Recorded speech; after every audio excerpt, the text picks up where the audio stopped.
assignments, doubts, exams. We have got you back. EduPlanner make every chapter easy to understand. Stay tuned, learn more, grow with us. Here we know that for part A, we're going to use equation 1529 in conjunction with the parallel axis theorem. So the parallel axis theorem, where the total moment of inertia would be equal to the moment of inertia through the center of mass plus mh squared, where h is equaling r. This is equaling 0.126 meters. For a solid disk of mass m, we can say that the moment of inertia about the center of mass for a disk would be equaling mr squared over 2. Essentially, so that t, the period, is equaling 2 pi multiplied by the square root of mr squared. This would be divided by 2 plus mr squared. This would be divided by mgr.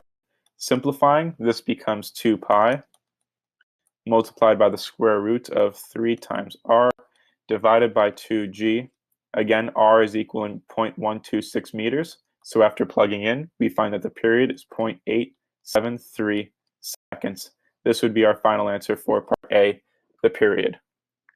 For part B, we're seeking a value of r where this is not equaling r. So here, 2 pi multiplied by the square root of r squared plus 2r squared. This would be divided by 2gr.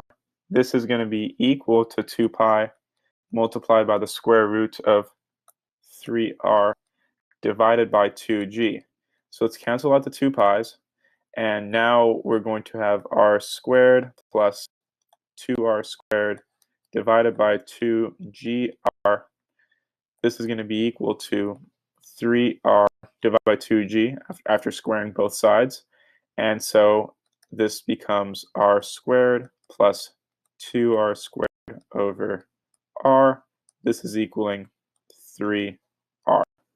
So essentially, this becomes a quadratic formula.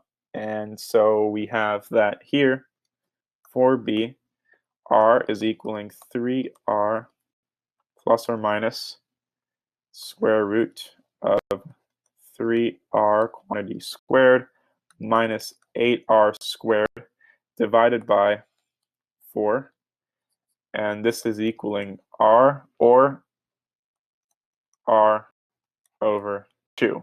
So essentially, our result is r equaling 0.126 meters divided by 2.